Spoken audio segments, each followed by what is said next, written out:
Not every signal comes from the sky. The year was 1969. Most of the country was still dazzled by the moon landing. Televisions glowing blue as the world watched mankind step beyond Earth. But in the sun-blistered Nevada desert, something quieter and far older was stirring beneath the sand. Daniel Hart's boots hit the tarmac at Groom Lake just after midnight. He was 31, a systems technician specializing in radio interference and signal anomalies. Officially, he had been called in to run diagnostics on subterranean frequencies affecting a classified propulsion test. Unofficially, he was replacing a man who hadn't left any personal effects behind. No farewell, no trace. The facility buzzed with fluorescent hum. He was escorted down through a series of secure levels, deeper than he expected. He noticed the floor labels didn't follow a standard order. L1, L2, L3, then sublevel B, then something even more curious. L9. There were no L4 through L28. He asked the guard escorting him about it. The man didn't answer. He just gave him a clipboard and a quiet warning. Stay on your floor. Don't approach sealed corridors. And if you hear anything from the intercoms after 0200, ignore it. It was delivered like company policy, but with eyes that didn't blink. Daniel's new office was more of a cell. One metal desk. One console. One radio tuner patched into an array buried somewhere beneath the salt crust of the dry lake bed. He sat, adjusted dials. Nothing but static and the soft, throbbing pulse of white noise. For a while, it felt routine. Comfortable, even. Then the tone shifted. A pattern. 3 short bursts. Pause. 2 long, warbling notes. Another pause. He checked the logs. Nothing was scheduled. No test. No transmission. The signal wasn't coming from above, but from below. It's from inside the earth. At first, he thought it was an echo. Subterranean reflections of seismic activity. But there was rhythm to it. Structure. He hit record. As he leaned closer, filtering the layers of sound, something stirred in the far end of the hall. A door hissing open on a floor no one was supposed to enter. 52-9. He moved toward the corridor. Lights flickered. The temperature dropped, like the building was exhaling something long trapped. He reached the edge of the hallway, heart pounding. The sign above the door simply read, Echo Core Access. Clearance read, he had no clearance, but the door wasn't locked. Inside, the hallway sloped down into darkness. Smooth steel walls, but older than the base itself. Etched into the side were faint lines, barely visible, as if something had once written along them, and the words had been scraped away. He took a step in, and then he heard it. Not through the radio, but through the walls themselves. A voice. Not loud. Not even speaking words, just a vibration in his bones, and a cadence that felt almost human. Almost. He returned to his station, shaken. The signal was still playing, the pattern now repeating in reverse. And for the briefest moment through the static, a word formed. Remember, it wasn't English, but he understood it. And he had the overwhelming feeling that this was in T the first time he'd heard it. Some wreckage isn't meant to be repaired. It's meant to be buried. Daniel didn't sleep that night. The signal was still looping, warped, reversed, and layered with tones too precise for natural origin. Every few hours, the pattern evolved slightly, as if something was adjusting its message. It's testing if someone was listening. At 4:13 a.m., Daniel received a non-standard file transfer on his terminal. No explanation, no sender. It simply said, Archive 1947 level. Temporary view, auth DH. It shouldn't have been accessible, and yet there it was. He hesitated, then opened it. The screen flickered. Black and white footage began to play. A crash site, New Mexico desert. Dated July 1947. Military men, some in full radiation suits, were moving around wreckage that didn't look like it belonged to any known aircraft. Slender, metallic frames, with a strange liquid shimmer, as if the material refused to stay solid for long. There were no markings, no rivets, no engines, just curves, perfect, seamless curves. Then the camera cut to something worse. A figure on a gurney, Humanoid only in the vaguest sense. Limbs too long, skin like damp paper, and no mouth, just a soft indentation where one should be. As the film ran, a man in the background began to convulse. He screamed in a language no one recognized, clawing at his ears. The screen cut to black. Daniel sat frozen. He felt cold behind the eyes, as if something inside him had been rewound. He dug deeper into the archive. Documents appeared, mostly redacted. One page bore a classified stamp, Project Echo Core, Objective Capture, plus isolate non-human communication structures, within recovered material notes. The object is not just a vessel, it is an organ of memory. Another file was a medical report. Subject number 4, survivor of Roswell event. Not responsive to verbal inquiry. Brain scans show activity in deep limbic areas, as if dreaming while awake. He/she, it responds only when in proximity to the recovered signal device, the report read. Subject's physiology appears to phase shift during contact. Traditional materials lose cohesion near it. Daniel closed the file. His hands were shaking. Back at his station, the signal had stopped. Now it was waiting. A blank line on the screen. At? And a single prompt, blinking. Echo awaits. Recall sequence. Why? And he stared. At? His finger hovered over the key. He didn't remember what recall sequence meant, but a part of him did. Deep in the part of the brain that dreams in symbols, not words. And so, he pressed while the lights dimmed, and the voice returned, not from the walls this time, but from inside his own head. Not words, not quite. At? More like a thought planted backwards, a memory from a life that hadn't happened yet. He saw the desert again. Not Nevada this time, but somewhere black and jagged, under a sky with too many moons. He was standing at the edge of a canyon filled with metal and bone, and something below was breathing, slowly, mechanically. Then the image vanished. He was back at his console. But now, the door to L9 was wide open again, and something was humming from below. They never needed to speak. They only needed to be remembered. The humming grew louder as Daniel approached the entrance to L9. Not mechanical, not even audible in the usual sense. It was felt like pressure against the back of the eyes, like a sound your ears had evolved not to hear. The kind of hum that made your spine curve slightly without realizing it. The door slid open without resistance. Inside, the corridor was different from the rest of the facility. No sterile lights, no military signage. The walls were smooth and slightly curved, made of some dark alloy that didn't reflect his flashlight beam. It absorbed it. Daniel whispered to himself, half to fill the silence, half to hear something human. His voice came back slower than expected, delayed. Like the hallway had to decide whether to echo. At the end of the corridor was a single room. Round. No corners, no panels. In the center. Echo Core. It floated above a stone pedestal, humming, thrumming, pulsing like a heart. It was in T large, about the size of a helmet. But its surface was in constant motion. Didn't glow. It rippled. Metal flowing over itself like mercury. And Daniel remembered it. He didn't know how, or why. But he felt a name rise from somewhere deep and wrong in his chest. Samriel. Not a word. Not a name. A memory. The moment he thought it, the hum stopped. Silence cracked across the room like thunder. The air became thin, and the echo core opened, not physically. Psychically, it didn't reveal parts. It revealed presence. Daniel saw no lights, no visions, but he felt another intelligence unfold in front of him, like the surface of the ocean being peeled back to show the life beneath. It wasn't a mind. It was a library, and he had just been given a key.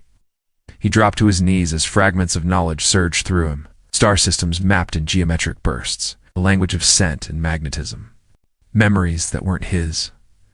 A desert beneath 3 suns, cities made of bone, silence weaponized into time. A war that had no sides, just witnesses. Oh. The core didn't speak. yet its presence pulsed with intention. It had been waiting for a mind structured like his. Daniel realized something else. This wasn't contact. Act had happened long ago. This was activation. From the other end of the corridor, alarms began to ring. Dim red lights pulsed from somewhere behind him. Or something had triggered containment protocols. The echo core began to fold back into itself slowly, but it left something behind. A mark on the floor beneath it. Daniel reached out. His hand hovered above the surface. No contact, yet he felt heat, like touching memory itself. On instinct, he reached for his notepad. Drew the mark. A perfect loop, broken on one side. He'd seen this shape before. In a diagram from the Roswell archive, beneath the photo of the creature with no mouth, the mark meant something in its language. Flipped to his older notes, eyes wild. He found it. Next to the mark, someone had written, "Survivor." The eye in the containment pod remained open, unblinking, lidless, aware. Daniel stared at it, breath caught in his throat. Felt no hostility from it, no fear either. Just one overwhelming sensation. Recognition, like it already knew who he was, like it had been waiting. Then the light above flickered 3 times in rhythm. The hum began again, soft, resonant, echoing in his jawbone rather than his ears. Cray moved quickly now. He handed Daniel a folded piece of paper.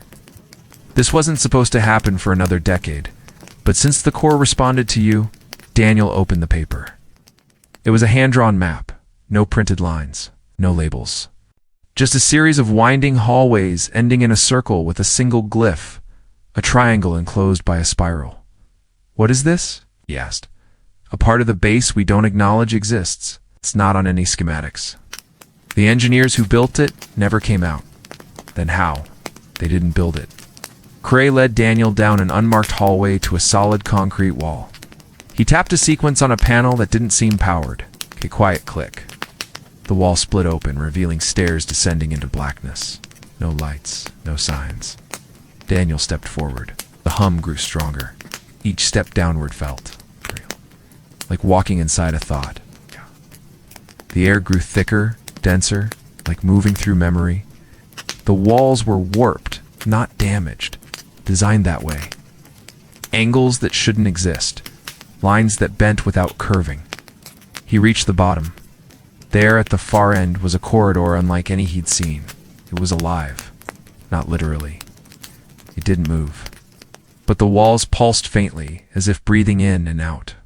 Every few seconds, he saw shapes flash across them. Not shadows, but symbols, glowing softly and fading. They were the same symbols from his dreams. He reached out and touched one. The wall responded. It changed color, shape, texture, and then it opened. The next room was spherical, dark, massive. At the center, a monolith, suspended in the air by unseen forces. Not metal, not stone. Something older, something remembered more than built. It pulsed once, and Daniel saw flashes behind his eyes. A spacecraft crashing into a red desert. White-coated men standing over broken glass and blinking lights. A girl holding a strange object to the sky like a key. None of these memories were his, yet each one felt familiar. Etched into the monolith was the triangle and spiral glyph from the map. Daniel stepped closer. His hand hovered over the surface. The hum was deafening now, not in sound, but in presence. Then it spoke, not with voice, not with words, but through geometry. A memory poured into him like water through a crack in a dam. We came not to conquer, but to preserve. Our world ended. This one, too, will fall. Seated memory inside flesh. Now it returns to itself. Daniel stumbled back. Something was moving behind the monolith now. A shape, tall, slender, not fully there, like a person half remembered from a dream. It stepped forward, not threateningly, but with purpose. And it looked exactly like him. The eye in the containment pod remained open, unblinking, lidless, aware. Daniel stared at it, breath caught in his throat. He felt no hostility from it, no fear either, just one overwhelming sensation, Recognition, like it already knew who he was, like it had been waiting. Then the light above flickered 3 times in rhythm. The hum began again, soft, resonant, echoing in his jawbone rather than his ears. Cray moved quickly now. He handed Daniel a folded piece of paper. This wasn't supposed to happen for another decade, but since the core responded to you. Daniel opened the paper. It was a hand-drawn map. No printed lines. No labels. Just a series of winding hallways ending in a circle with a single glyph, a triangle enclosed by a spiral. "What is this?" he asked. "A part of the base we don't acknowledge exists. It's not on any schematics. The engineers who built it never came out. Then how? They didn't build it." Cray led Daniel down an unmarked hallway to a solid concrete wall. He tapped a sequence on a panel that didn't seem powered. A quiet click. The wall split open, revealing stairs descending into blackness. No lights, no signs. Daniel stepped forward. The hum grew stronger. Each step downward felt unreal, like walking inside a thought. The air grew thicker, denser, like moving through memory. The walls were warped, not damaged, designed that way. Angles that shouldn't exist, lines that bent without curving.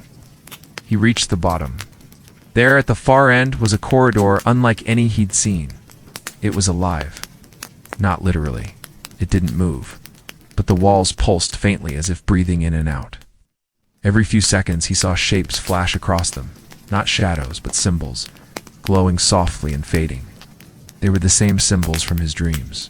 He reached out and touched one. The wall responded.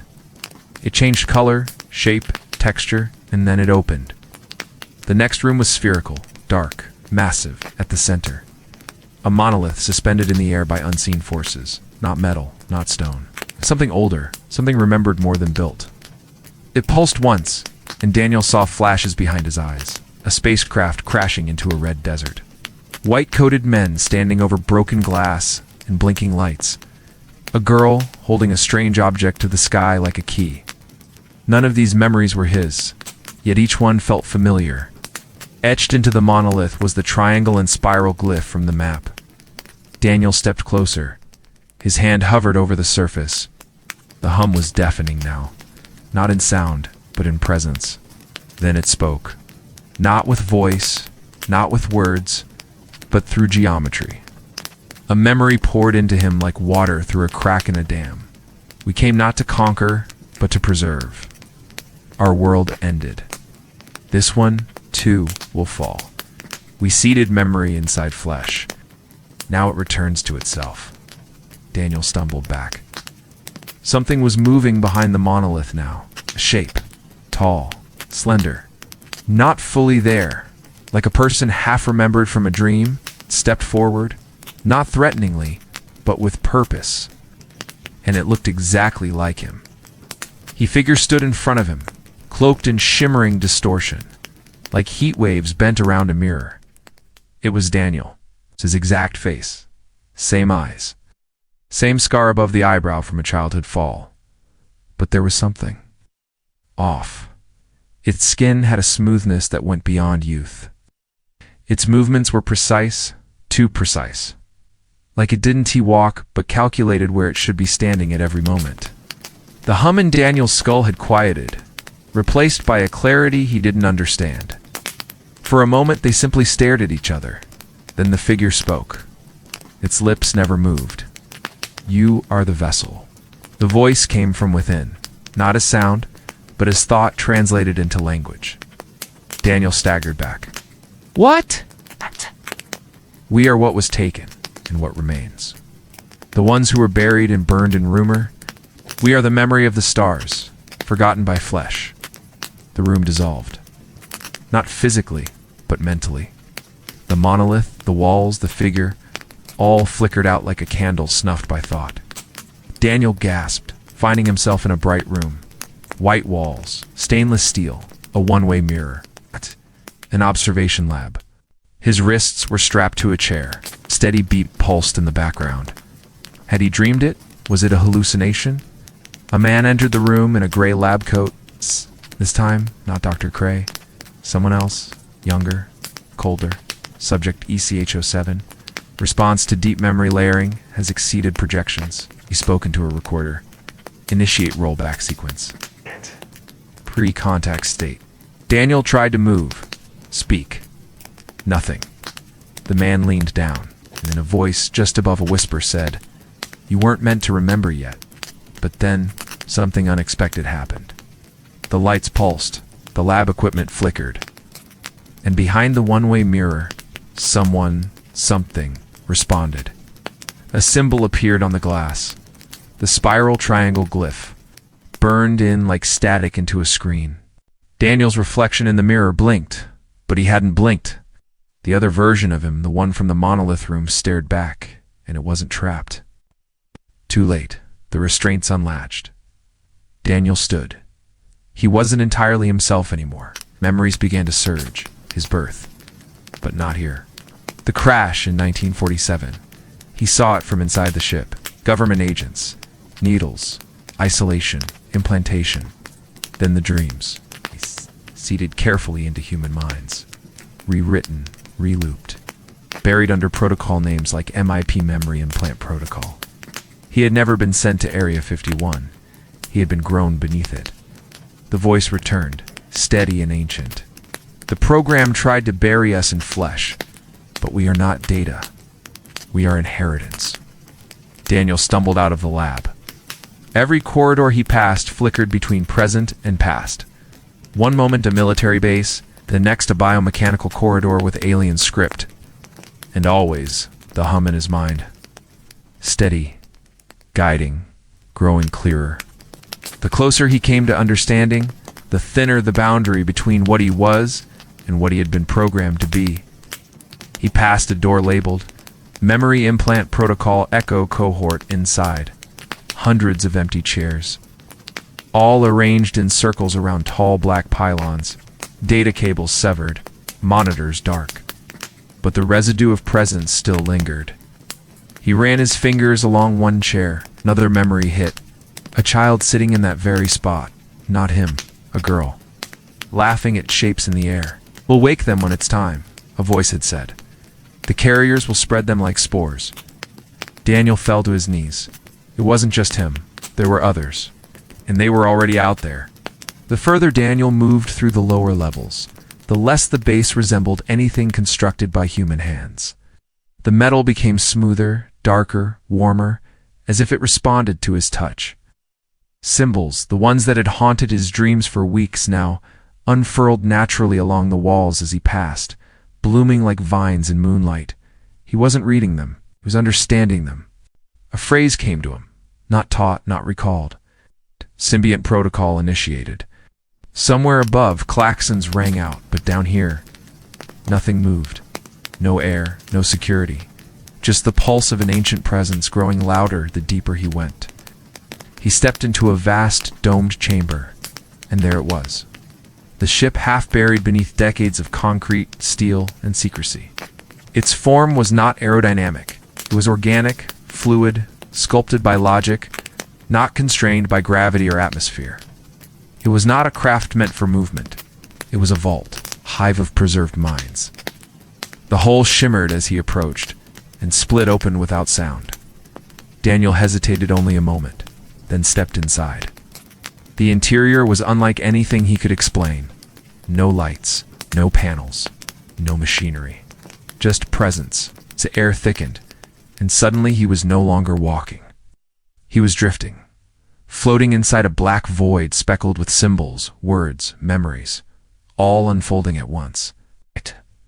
Time folded inward like paper. The ship wasn't a place. It was a language, and it was speaking to him. Flashes, a species long extinct, leaving behind vessels like seeds across galaxies. Each ship a lexicon designed to embed itself into emerging intelligences, not to conquer, not to dominate, but to preserve what once was. But on Earth, something had gone wrong. The crash, the containment, the experiments. The ship had survived, but it had been silenced until now. Daniel understood. The ship didn't fly. It was grown, and it had chosen him as its interface. The voice, no longer fragmented, spoke fully inside him. You were not born, Daniel. You were constructed. You are our tongue, the last memory carrier. We saw it now, the full picture. The memory implant protocol wasn't to extract alien knowledge, but it was to suppress it, to contain the information inside human vessels by feeding them false identities. His past, his records, his life, all were scaffolds built around a seed of alien data. But the Echo Core had done more than survive. It had learned, and now it was adapting. The center of the chamber, a pedestal rose. On it, a sphere, glowed when he stepped near, emitting waves of familiarity. He touched it, and everything exploded, not with fire, but with awakening. His mind opened like a vault, and inside was not just knowledge, but language woven from light and tone. Geometry that encoded emotion, memory that tasted like color, and at the center, a single truth. You are not the message. You are the mouth. Back in the physical world, lights across the buried ship began to pulse in sequence, not randomly. As if responding to a call, Daniel collapsed to his knees. A voice echoed through the chamber. Human this time. A military tone.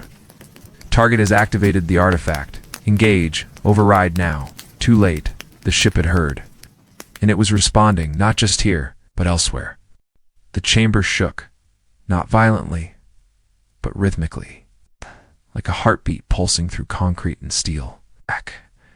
The Echo ship was no longer dormant.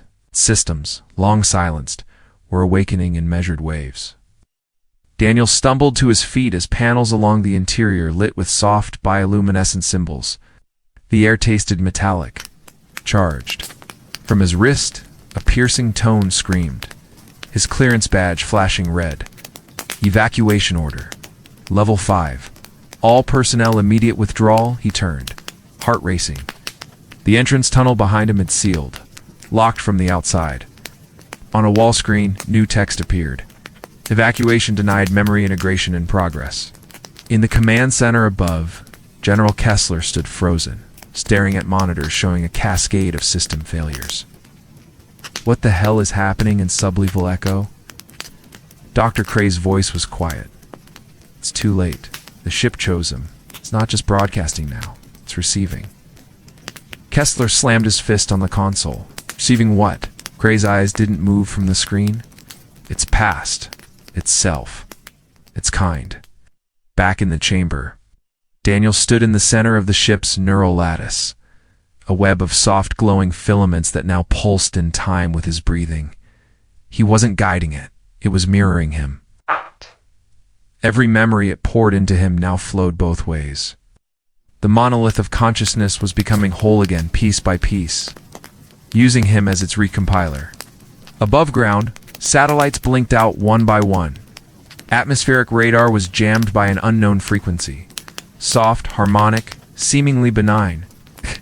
But its signature was ancient, unlike any known transmission. Then, deep in orbit, an automated telescope caught something. A shimmer, a return signal. Faint, but not Earth-made. Something had heard the ship's call and answered. Inside the base, lights flickered wildly. Personnel scrambled, unable to escape. Doors locked, lifts frozen. A soft whisper passed through the ventilation shafts. Not air, not voice, but a message woven into space itself. You buried us in silence, but memory is not a tomb. Daniel knelt. The knowledge inside him was complete now. He saw every world the species had passed through. Every civilization it had recorded. Every extinction it had tried and failed to prevent. The ship was not a weapon. It was a witness. A last will. And now, through Daniel, it was awakening Earth's forgotten truth. We were never alone. We were just the next vessel. Ow! The ship pulsed. Its interior reconfigured, forming new corridors, its new structures, like it had recognized the planet again after a long sleep. It whispered, "They made you forget. Now you will remember for all of them." A new structure grew from the central lattice. A spiral tower of soft, humming material pulsing with data. At its peak, a window. Daniel stepped toward it, and for the first time, he saw the stars, not as sky, but as archives. And somewhere among them, others were still listening.